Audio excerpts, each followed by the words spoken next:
Hi there, and thanks for joining us. Are you ready to learn the secrets behind one of the world's tallest bridges? Let's get started. The Millau Viaduct stretches over the Tarn Valley in France, standing a staggering 343 meters high and spanning almost 2,500 meters. It was built to relieve traffic congestion by providing a faster roadway for travelers in southern France. But constructing this marvel wasn't easy. So what were the biggest challenges?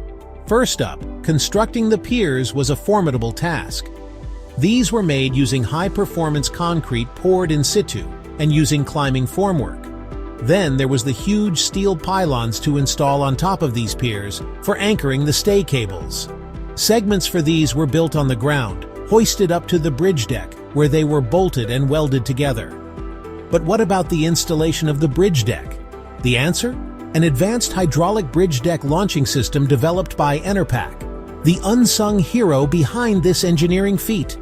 This innovative system was purpose-designed to push the 32-meter-wide deck sections from both sides onto the bridge's concrete piers and temporary steel towers. Put simply, the deck sections were positioned using hydraulic cylinders that first lifted and then moved it forward in 60-centimeter increments along low-friction sliding skates.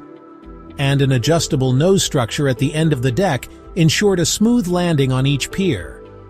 Thanks to innovative methods used in its construction, the Millau Viaduct stands tall and proud, a testament to modern engineering prowess. That's all for now. Thanks for watching.